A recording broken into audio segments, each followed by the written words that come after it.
Hi traders, welcome back.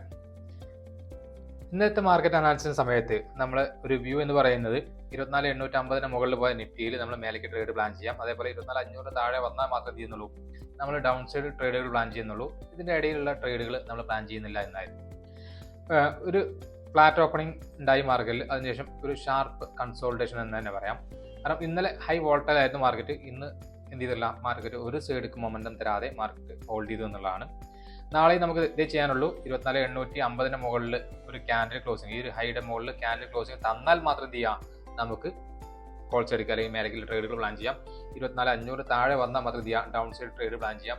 Probability എന്ന് പറയുന്നത് അടുത്ത 2 ദിവസം മാർക്കറ്റ് എന്ത് ചെയ്യാം, ഒരു സൈഡ് വൈസ് മാർക്കറ്റ് ക്രിയേറ്റ് ചെയ്യാനുള്ള സാധ്യത കൂടുതലാണ്. ഇന്ന് മാർക്കറ്റിന്റെ മൂവ്മെന്റ് നോക്കുകയാണെങ്കിൽ, നിഫ്റ്റിയുടെ ഒക്കെ ഡെയിലി ക്യാൻഡിൽ നോക്കുകയാണെങ്കിൽ വളരെ സ്ലോ ആയിട്ട് അല്ലെങ്കിൽ ചെറിയൊരു ക്യാൻഡിലാണ് ഫോം ചെയ്തിട്ടുള്ളത്. ഒരു ഹാൾട്ടി ക്യാൻഡിൽ എന്ന് തന്നെ പറയാൻ പറ്റും. ഇപ്പോൾ കുറച്ച് ദിവസമായിട്ട് ഇങ്ങനത്തെ ഒരു ക്യാൻഡിൽ ഇത്രയും ചെറിയൊരു മൂവ്മെന്റ് നിഫ്റ്റി തന്നിട്ടില്ല എന്ന് തന്നെ പറയാൻ പറ്റും. അത്രയും ചെറിയ മൂവ്മെന്റ് ആണ് മാർക്കറ്റിൽ തന്നിട്ടുണ്ടായിരുന്നത്. നിഫ്റ്റി ബാങ്ക് ആണെങ്കിൽ കുറച്ചും കൂടെ നല്ലൊരു മൂവ്മെന്റ് തന്നിട്ടുണ്ടായിരുന്നു. കാരണം ഒരു സമയത്ത് ഡൗൺ സൈഡ് ഫാള് എല്ലാ ബിഗിനേഴ്സിനെയും അല്ലെങ്കിൽ എല്ലാ ട്രേഡേഴ്സിനെയും ട്രാപ്പിലാക്കുന്ന രീതിയിൽ മാർക്കറ്റ് എന്ത് ചെയ്തു, ഒരു ഫാള് തന്ന ശേഷം ഒരു ഷാർപ്പ് റിക്കവറി ഇന്നത്തെ ഹൈ വരെ മാർക്കറ്റ് പോയി. അതിനുശേഷം എന്ത് ചെയ്തു, മാർക്കറ്റ് പതുക്കെ കൺസോളിഡേറ്റ് ചെയ്തു. ഇവിടെ നമുക്ക് ചെയ്യാൻ ഇത്രയേ ഉള്ളൂ. എന്ത് ചെയ്യാം, ഈ ഒരു ലെവല് ഹൈ ബ്രേക്ക് ചെയ്യുന്ന സമയത്ത് മാത്രം എന്ത് ചെയ്താൽ മതി, നമ്മൾ ട്രേഡുകൾ പ്ലാൻ ചെയ്താൽ മതി. ഇതിന് മുകളിൽ മാത്രമേ നമ്മൾ ട്രേഡ് പ്ലാൻ ചെയ്യുന്നുള്ളൂ. അതേപോലെ 52,800 താഴെ വന്നാൽ ചെറിയ രീതിയിൽ നോക്കാം. പക്ഷേ 52,000 താഴേക്ക് 52,400 താഴേക്ക് വരുന്ന സമയത്ത് മാത്രമേ എന്തുള്ളൂ, നിലവിൽ ഡൗൺ സൈഡ് പ്ലാൻ ചെയ്യുന്നുള്ളൂ. ഇവിടെ വന്ന് നാളെ രാവിലെ ഓപ്പൺ ചെയ്യുന്നതിന് ഈ ഒരു ഏരിയയിലാണെങ്കിൽ ഞാൻ ഫസ്റ്റ് ക്യാൻഡിൽ ഗ്രീൻ ആണെങ്കിൽ മേലേക്ക് ട്രേഡ് പ്ലാൻ ചെയ്യും. വലിയ ടാർഗറ്റ് ഒന്നും വെക്കുന്നില്ല. മാക്സിമം ടാർഗറ്റ് വെക്കുന്നത് ഈ ലെവൽ വരെയൊക്കെയുള്ളൂ. അതിന് മേലേക്കൊന്നും നിലവിൽ ടാർഗറ്റ് വെക്കുന്നില്ല. ഇല്ല, ഫ്ലാറ്റ് ഓപ്പണിംഗ് ആണെങ്കിൽ മിക്കവാറും സൈഡ് വൈസിനുള്ള സാധ്യത കൂടുതലായതുകൊണ്ട് കൂടുതൽ ട്രേഡുകളും പ്ലാൻ ചെയ്യുന്നില്ല. നാളത്തെ മാർക്കറ്റ് ഓപ്പണിംഗ് അല്ലെങ്കിൽ ഓപ്പണിംഗ് കണ്ടീഷൻ അനുസരിച്ചിരിക്കും ട്രേഡുകൾ എന്ന് പറയുന്നത്. ചെറിയ ഗ്യാപ് ഡൗൺ ആണ് എന്നുണ്ടെങ്കിൽ ട്രേഡുകൾ പ്ലാൻ ചെയ്യുന്നില്ല. വലിയ ഗ്യാപ് ഡൗൺ ആണെങ്കിൽ റിവേഴ്സൽ ട്രേഡുകളാണ് പ്ലാൻ ചെയ്യുന്നത്. അതേപോലെ ഗ്യാപ്പ് അപ്പ് ആണെങ്കിൽ ഈ ഏരിയയുടെ മുകളിൽ ഒരു ക്യാൻഡിൽ ക്ലോസിംഗ് ഒന്ന് റീടെസ്റ്റ് ചെയ്ത് പോവുകയാണെങ്കിൽ മാത്രം എന്ത് ചെയ്യും, മേലേക്കുള്ള ട്രേഡുകൾ പ്ലാൻ ചെയ്യുന്നു എന്നുള്ളതാണ്. അപ്പോൾ ഇത് മൂന്നുമാണ് നമ്മൾ നാളേക്ക്, അല്ലെങ്കിൽ ഈ 3 സിനാരിയോ മാത്രമേ നമ്മൾ നാളെ എന്ത് ചെയ്യുന്നുള്ളൂ, നിഫ്റ്റി ബാങ്കിൽ ട്രേഡ് ചെയ്യുന്നുള്ളൂ. നിഫ്റ്റി 50 സെയിം സിനാരിയോ ആണ്. നമ്മൾ പുട്ട് സൈഡിൽ ട്രേഡുകൾ മാക്സിമം ഒഴിവാക്കുക. കോൾ സൈഡിലേക്ക് എൻട്രി കിട്ടുന്ന സമയത്ത് അതിലേക്ക് പ്ലാൻ ചെയ്യുക എന്നുള്ളത് മാത്രമാണ് നമ്മുടെ ട്രേഡിംഗ് പ്ലാൻ എന്ന് പറയുന്നത്. സെൻസെക്സ് ഇന്ന് ഒരു ഷാർപ്പ് കൺസോൾട്ടേഷൻ തന്നെ ആയിരുന്നു. ആ ഒരു പാളൊഴികെ കാര്യമായിട്ട് പ്രീമിയം മൂവ്മെന്റ് തരുന്ന രീതിയിലൊന്നും മാർക്കറ്റ് മൂവ് ചെയ്തില്ല.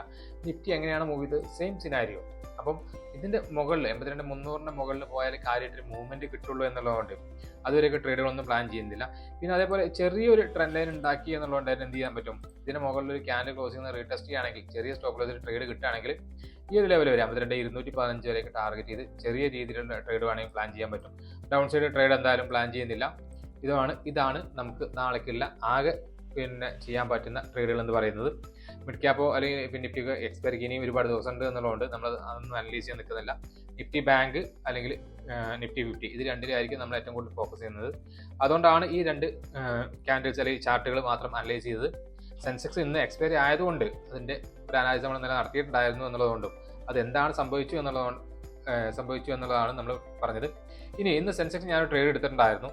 ആ സെൻസെക്സ് എടുത്ത ട്രേഡ് എന്ന് പറയുന്നത് ഈ ഒരു ഏരിയ ബ്രേക്ക്ഔട്ട് തന്ന സമയത്ത്, ഇവിടുന്ന് ബ്രേക്ക്ഔട്ട് തന്ന സമയത്ത് ഞാൻ എന്ത് ചെയ്തിട്ടുണ്ടായിരുന്നു, ഈ 2 പ്ലാൻ ചെയ്തിട്ടുണ്ടായിരുന്നു. പക്ഷേ എന്തില്ല, അത് സസ്റ്റെയിൻ ചെയ്ത നേരെ എഗെയിൻസ്റ്റ് പോയിട്ട് സ്റ്റോപ്പ് ലോസ് അടിക്കുകയാണ് ചെയ്തത്. അതേപോലെ പിന്നീട് മാർക്കറ്റ് എന്ത് ചെയ്തിട്ടുണ്ടായില്ല, മാർക്കറ്റ് മേലേക്ക് പോകാനുള്ള ഒരു സിനാരിയും കാണിച്ചില്ല. മാർക്കറ്റ് ഇവിടെ ലാസ്റ്റ് ഒരു 15 ചെറിയൊരു വോൾട്ടാലിറ്റി കാണിച്ചു എന്നുള്ള അതെ മാർക്കറ്റിൽ കാര്യമായിട്ട് ഒരു മൊമെന്റും തരാത്ത രീതിയിലുള്ള മാർക്കറ്റ് ആയിരുന്നു. കാര്യമായിട്ട് പ്രീമിയത്തിൽ DK മാത്രമാണ്. നമ്മുടെ വിക്സും കോളപ്പ് ആയിട്ട് 14 എന്നുള്ള ലെവലിലേക്ക് എത്തിയിട്ടുണ്ട്. അപ്പോൾ ഇതൊക്കെയാണ് നാളേക്കുള്ള നമ്മുടെ മാർക്കറ്റിന്റെ വ്യൂ എന്ന് പറയുന്നത്. വീഡിയോ നിങ്ങൾക്ക് ഇഷ്ടപ്പെട്ടു എന്ന് വിചാരിക്കുന്നുണ്ട്. ഇഷ്ടപ്പെട്ടിട്ടുണ്ടെങ്കിൽ തീർച്ചയായും ലൈക്ക് ചെയ്യുക, ഷെയർ ചെയ്യുക. അതേപോലെ നമ്മുടെ പേജ് ഒന്ന് ഫോളോ ചെയ്യുക.